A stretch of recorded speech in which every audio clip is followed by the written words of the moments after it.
नमस्कार, सी न्यूज भारत में आप सभी का एक बार फिर से स्वागत है और मैं हूं आपके साथ ऋचा सिंह। भारत की राजनीति में गांधी परिवार को बेहद अहमियत दी जाती है। कहा जाता है कि गांधी परिवार के बिना भारत की राजनीति की कहानी अधूरी है। देश के पहले प्रधानमंत्री जवाहरलाल नेहरू से लेकर इंदिरा गांधी और राजीव गांधी के अलावा आज गांधी परिवार के वंशज प्रियंका गांधी, राहुल गांधी और वरुण गांधी की तो खूब चर्चा होती है।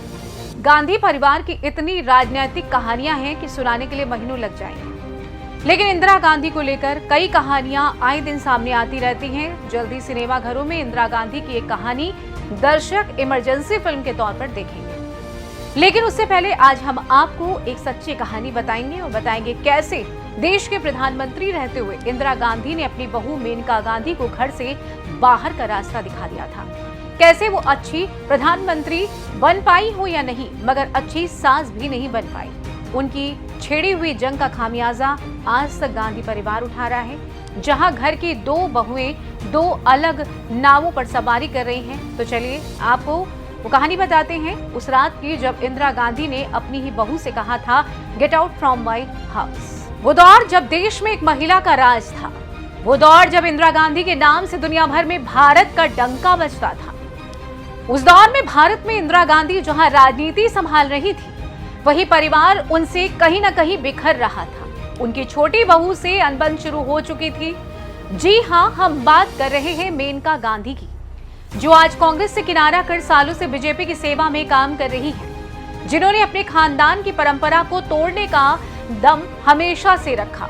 जी हां, दिल्ली के सिख परिवार में जन्मी मेनका गांधी की शुरुआती पढ़ाई लिखाई लॉरेंस स्कूल से हुई।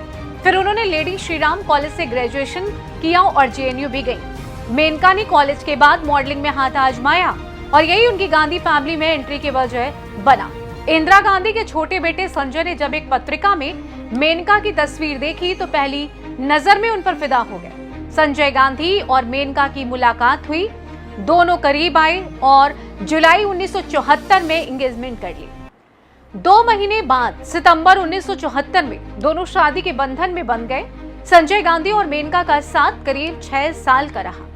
जून 1980 में संजय गांधी की विमान दुर्घटना में मौत हो गई। संजय के जाने से इंदिरा गांधी को गहरा धक्का लगा। उन्होंने संजय की जगह लेने के लिए अपने बड़े बेटे राजीव गांधी को आगे किया। हालांकि कांग्रेस के तमाम नेता संजय की पत्नी मेनका गांधी को उनका वारिस मान रहे थे। खुद मेनका को भी लग रहा था कि अपने पति की विरासत की असली हकदार वही। संजय गांधी के वफादार रहे तमाम कांग्रेसी नेता मेनका गांधी के पीछे खड़े थे और उन्हें समर्थन दे रहे थे। इसमें उत्तर प्रदेश कांग्रेस के कद्दावर नेता अकबर अहमद डंपी भी शामिल थे। मार्च 1982 में डंपी ने लखनऊ में एक सभा का आयोजन किया, जिसमें संजय गांधी की विरासत को याद किया जाना था। एक तरीके से सभा का मकसद शक्ति प्रदर्शन करना और ये जताना था कि संजय की विरासत की हकदार मेनका गांधी ही है। मेनका बाकायदा इस सभा में आने का उनको न्योता भी भेजा गया। स्पेनिश लेखक जेवियर मोरो अपनी किताब द रेड सॉरी में लिखते हैं कि इंदिरा गांधी को डंपी की उस सभा की भनक लग गई। ठीक उसी समय उन्हें लंदन जाना था। इंदिरा ने बहू मेनका को बुलाकर लखनऊ की सभा में न जाने की सख्त नसीहत दी। हालांकि मेनका ने उनकी बात नहीं मानी, सभा में गई और वहां धारदार भाषण दिया। इंदिरा भारत लौटी तो उन्हें मेनका की सभा में जाने का पता चला।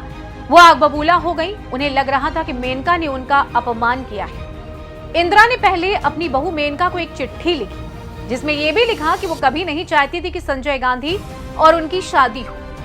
जेवियर मोरो अपनी किताब में लिखते हैं, लखनऊ की सभा के बाद 28 मार्च 1982 की सुबह पहली बार मेनका गांधी सफदरजंग वाले मकान में पहुंची तो उनका इंदिरा गांधी से सामना हुआ।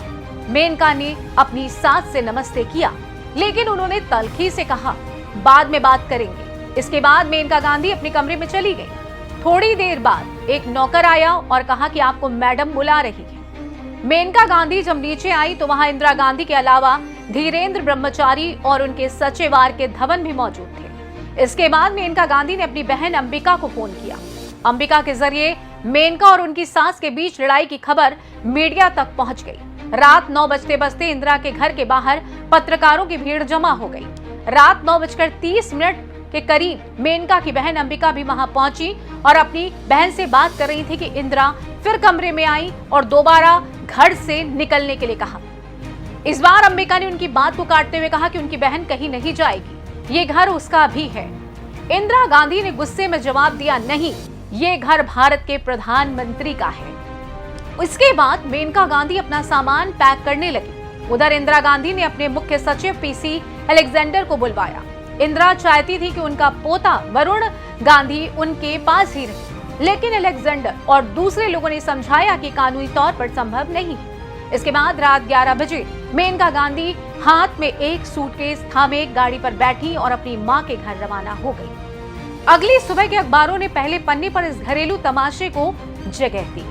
इस पूरी घटना के बाद गांधी परिवार दो ध्रुवों में बंट गया और सियासी फ्यूचर भी। मेनका गांधी ने अगले साल अकबर अहमद डंपी और संजय गांधी के अन्य पुराने साथियों के साथ मिलकर राष्ट्रीय संजय मंच नाम से पार्टी बना ली। फिर 1984 के लोकसभा चुनाव मेनका गांधी ने राजीव गांधी के खिलाफ अमेठी से निर्दलीय लड़ा, लेकिन उन्हें हार का सामना करना पड़ा। इसके बाद 1988 में मेनका गांधी जनता दल में शामिल हो गई। 1989 में पीलीभीत से जनता दल के टिकट पर चुनाव लड़ा और सांसद बनी। 1991 का चुनाव मेनका पीलीभीत से जनता दल के टिकट पर हार गई। इसके बाद 1996 में वो दूसरी बार पीलीभीत से चुनाव लड़ी और जीत दर्ज की। 1998 में मेनका निर्दलीय चुनाव लड़ी और फिर जीत दर्ज की। बीजेपी के साथ मेनका गांधी का सफर 2024 में शुरू हुआ। दरअसल अभी हाल ही में पूर्व केंद्रीय मंत्री मेनका गांधी ने अपना 68वां जन्मदिन मनाया। जब भी गांधी परिवार के सदस्यों का राजनीति में जिक्र होता है तो मेनका गांधी का नाम सोनिया गांधी से पहले आता है। इसका कारण ये है कि मेनका गांधी ने सोनिया गांधी से पहले भारतीय राजनीति में कदम रखा था। मेनका गांधी, जिन्हें आज आप एक नेता के रूप में जानते हैं, वो एक मॉडल और एक पत्रकार भी रह चुकी हैं। आज वो राजनीति में तो हैं, लेकिन भूतपूर्व प्रधानमंत्री इंदिरा गांधी की बहू गांधी परिवार की विरासत नहीं संभाल रही। लेकिन आज मेनका गांधी महिलाओं और पर्यावरण के मुद्दों पर जमकर बोलती हैं। देश के किसी भी जानवर के साथ अमानवीय व्यवहार सामने आता है तो सबसे पहले मेनका गांधी ही मुखर होकर बोलती है।